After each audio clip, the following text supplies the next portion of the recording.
डिम्पल के इंसाफ के आंदोलन स्थल पर हम बैठे हैं। बताने की ज़रूरत नहीं है आपको, हम रोज़ाना बैठते हैं क्योंकि ये इंसाफ की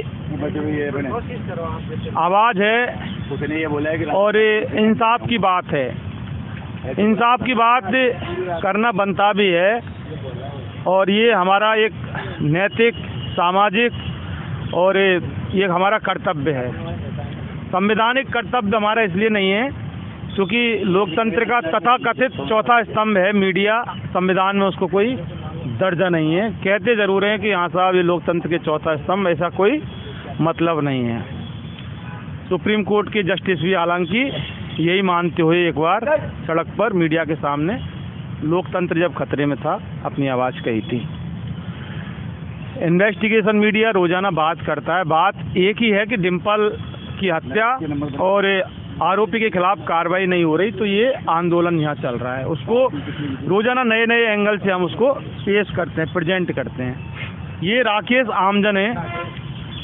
कल शायद वो आईडी में दिखा नहीं था, एक बार और दिखा दो, हो सकता है आवाज़ आ जाए, दिखाओ एक बार।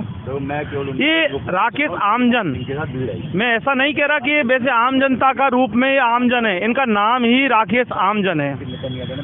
हम आपको बताएंगे कि कोई तो राकेश नाम के आगे कुछ अलग लगता है, लेकिन इनके नाम के आगे राकेश आमजन लगा हुआ है। देखिए, ये देखो राकेश आमजन। ये वैसे आम जनता वाले आमजन नहीं है, इनका नाम ही है ना, राकेश आमजन है। ये देखिए, हाँ, बहुत सारे लोग देखते हैं और वाकई आमजन है और आम जनता की बात करते हैं। काफ़ी मन के अंदर टीस देखने को मिली आज करीब 2 घंटे से हम यहाँ बैठे थे धरना स्थल पर। तो इनका जो दर्द है, इनका जो दिल है, उसके अंदर बहुत दर्द महसूस किया था, बहुत टेंशन हमने महसूस की थी। छोड़ो मत देखो, उसमें कोई दिक्कत नहीं है। मान लिया हमने, सोचा हमने कि आखिर इस व्यक्ति को वाकई क्यों इतनी टेंशन होती है, क्यों इतने दिल का दर्द है। तो हमने सोचा कि आज इन राकेश आमजन के दिल का दर्द है राजस्थान की और हिंदुस्तान की जनता भी तो जाने है, ताकि किस बात की टीस, किस बात का दर्द, क्यों टेंशन, क्यों तनाव, क्या वजह। देखिए, इन्वेस्टिगेशन मीडिया का बहुत बहुत आभार, जो इस तरह गहराई तक जाकर आम जनता की जन पीड़ा का जो लेखन है, विस्तृत विवरण है, जन जन तक आप पहुंचाते हैं। इसके लिए आप आभार के पात्र बनते हैं और हम सभी की ओर से धरना स्थल पर आपका आभार व्यक्त करते हैं। देखिए, टीस नहीं है, चिंता नहीं है, फिक्र नहीं है, लेकिन इस राष्ट्र के प्रति, इस जनता की जन पीड़ा के प्रति चिंतन है, मनन है। उसके निवारण के लिए, आगे की पीढ़ियों के लिए, आदमी के आत्म सुकून के लिए कि व्यक्ति जन्म लेता है, एक इंसान जन्म लेता है अपना सुकून से संविधान के अनुरूप अपने जीवन को बिताने के लिए, और उसके जन्म होने के बाद जन्म से लेके बुढ़ापे तक वो पहुंचेगा कि नहीं, इसकी गारंटी नहीं है। वो किशोर अवस्था तक पहुंचेगा कि नहीं, वो परिपक्व होएगा कि नहीं, इसकी गारंटी नहीं है। 11 वर्षीय बालिका के साथ मूकबधिर जो बोल नहीं सकती दिव्यांगजन, आपने दिव्यांगन आयोग बना दिया, निधि शक्तिजन आयोग बना दिया, महिला आयोग बना दिया, आपने मानव अधिकार आयोग बना दिया। क्या कोई आयोग का सदस्य अभी तक प्रेजेंट हुआ? नहीं हुआ। फिर उन्हें किस बात का फर्नीचर दे रहे हो, किस बात का लाइट, पानी, एसी, बिजली, अध्यक्ष, उपाध्यक्ष, सदस्य, मेंबर, प्रोटोकॉल, राज्य मंत्री दर्जा? कितना हमारा करोड़ों रुपए बर्बाद हो रहा, जनता नहीं पूछेगी तो कौन पूछेगा, कौन चिंतन करेगा? क्या कोई विदेशी गृह से बुलाए जाएंगे लोग? क्या अमेरिका, क्या इंग्लैंड के लोग आके पूछेंगे? क्यों पूछेंगे? वो उन्होंने तो राज किया इन परिस्थितियों का लाभ उठा के। पहले भी इतिहास गवाह है, ईस्ट इंडिया कंपनी व्यापारी बन के आई और हमारे हजारों साल तक कोड़े लगाए। तो इस बात को लेकर आपके अंदर टीस है। अच्छा, तो आप चाहते क्या हो? तो अब ये तो सिस्टम है, सिस्टम है, चला आ रहा है और ऐसे ही चलता रहेगा। इसको कैसा बदल सकते हैं? तो नहीं, ये आप कैसे कह सकते हैं? कहाँ का सिस्टम, किसने बनाया? सिस्टम देख, आपकी सोच बनाती है। आप स्वतंत्र सोचे, आपके सेवक है, आपके नौकर है, इनका गुलामी आप क्यों करते हैं? क्यों माड़ा साफा वादे भाषण करवाते हैं? क्यों इनको जन्मदिनों में बुलाते हो? क्यों इनको ब्याह में बुला रहे हो? इनको सफाई के लिए बुलाइए, इनको अपनी पीड़ा में बुलाइए, थाने में रिपोर्ट दर्ज करने के लिए बुलाइए, आप इनको अपनी पीड़ा बताइए, आपकी ज़मीन की समस्या बताइए, आपके घर की समस्या बताइए, आप पे कोई अत्याचार कर रहा है, आपको कोई ब्लैकमेल कर रहा है, आपका हक कोई मार रहा है लीगल तरीके से, उस काम में बुलाइए ना। आप इनको सोवामणि में बुला रहे हो, बड़े खुश हो रहे हो, सोवामणि में 4 आदमी और बीजे हो गए इनकी सेवा करने में है। आप इन सेवकों को सेवा के बजाय मेवा दे रहे हो, दलालियाँ करवा रहे हो, इनको मौका दे रहे हो अपने भाई पे अत्याचार करवाने का। इस तरह के कृत्य लोकतंत्र में नहीं होते। संवैधानिक व्यवस्था में एक लोक सेवक और एक पॉलिटिशियन, जो भी दल की सरकार हो, सेवा करने के लिए, जनता के लिए बनती है। अब पहली बात तो आपने कोई बूढ़ा बीमार चुन लिया, 60, 70, 80 साल का, डायबिटीज, ब्लड प्रेशर, शुगर, वो गोली खाएगा या आपकी सेवा करेगा? आप सोच के देखिए। इसके घुटनों में दम नहीं है, ढंग से चला नहीं जाता, ढंग से कपड़े नहीं पहने जाते हैं, इससे बोला नहीं जाता।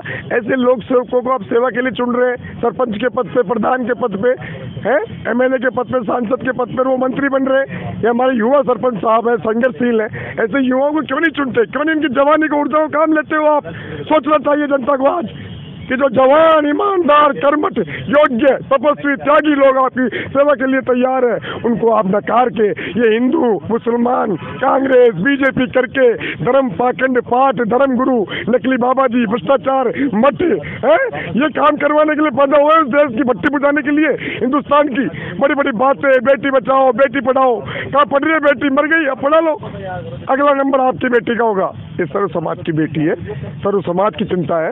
ये आप सर इसी में बैठे हैं, अरे किस पे राज करोगे जब जनता ही मर जाएगी या गुलाम हो जाएंगे? पहले देश बेच दिया, तुमको आपने मंत्री बना दिया, जिन्होंने मातृभूमि का जमीन बेच दिया है, राणा प्रताप को खरीदने चले गए मेवाड़ के अंदर है, वो मंत्री मुख्यमंत्री बन के बैठा है। दुर्भाग्य इस देश का, दुर्भाग्य राजस्थान का। जनता को सोचना होगा, समझना होगा कि योग्य लोगों को चुने जो आपकी सेवा कर सके, आपकी पीढ़ियों को आगे जीवित रख सके, इस प्रकृति परमेश्वर को सुरक्षित रख के इन संसाधनों को आगे आपकी पीढ़ियों के लिए उपलब्ध करा सके, पेड़ बचा सके, पानी बचा सके, पहाड़ बचा सके। जगह जगह इन मंत्रियों के लोग दलाल माफिया खान आवंटन करा रहे, फर्जी पहाड़ों का रस खनन कर रहे हैं, भू संकलन कर रहे हैं, सड़कों पे, विद्यालय की जमीनों पे नकली बिहारी बंगाली अपराधी बाबा जी उनका वेरिफिकेशन नहीं कर रहे और गरीब को रात को निकाल के मार रहे हैं, होटल में रुका हुआ है तो दबाव बना रहे हैं होटल वालों पे। ये किस तरह का अत्याचार है? क्या ये नहीं दिख रहे इनको सड़कों पे? जो माफिया ये हाईवे की जमीनों पे कब्जा कर करके बैठे हैं, कैसे करेंगे? वो खुद ही विधायक, MLA, मंत्री बन गए, उनके बिना इनकी सरकारें गिर जाएगी। ये जनता का दोष नहीं है। आप अपनी सत्ता, कुर्सी, शासन के लिए आप जनता पे जुल्म होने दें, अपराधियों को सह दें, माफिया गठबंधन अपनाए, एक दूसरे दलों पे आरोप लगाए, नाटक करे, एक दूसरे को बहन बेटी दे, खुद ब्याह करे। अरे मूर्ख जनता आपस में बीजेपी कांग्रेस खेल रही है, कृत्रिम आर्टिफिशियल चीज। अरे पार्टियां हम बनाते हैं भाई, पार्टियां हमने बनाई है, किसी पार्टी ने हमको जन्म नहीं दिया। हमको जन्म हमारे माँ बाप ने दिया, उसको पानी का गिलास पिलाओ, सेवा करो उसकी। नहीं, आज तो मैं बीजेपी कांग्रेस के प्रचार में जा रहा हूँ, आज मैं बूढ़े बीमार नेता के प्रचार में जा रहा हूँ। ये कहाँ तक उचित है मेरे भाई? प्रकृति को बचाओ, पेड़ लगाओ, जल बचाओ। अच्छे लोगों को चुनो। देखिए, गुबार है ना, बहुत भरा पड़ा है और एक एपिसोड और एक वीडियो में तो कवर हो ही नहीं सकता। और इन्वेस्टिगेशन मीडिया तो एक गरीब चैनल, छोटा मोटा चैनल है, ये इसका कैमरा भी अभी बढ़ जाएगा कुछ समय में, और कभी कभी तो वीडियो एपिसोड हो जाता है और आवाज़ तक नहीं आती। लेकिन जो गुबार बहुत भरा पड़ा है, लेकिन कुछ ना कुछ तो दिल ठंडक हुआ होगा। और चूंकि कहते हैं ना, जब दिल की भड़ास और दिल का जो मन की बात, जैसे मोदी जी वहाँ करते हैं बैठ के, तो ऐसे इन्होंने जो मन की बात है इन्होंने ऑन कैमरा जो कही है ना, तो इससे कहीं ना कहीं हो कि जनता को भी एक मैसेज दिया है। चूंकि समाज सेवक हैं ये, अब राकेश आमजन नाम है, हम जनता की बात करते हैं और जनता को मैसेज दिया कि आप इंसानियत को सबसे पहले समझा जाए। नेताओं का दायित्व, नेताओं को बताया, उनका कर्तव्य क्या है वो उनको बताया।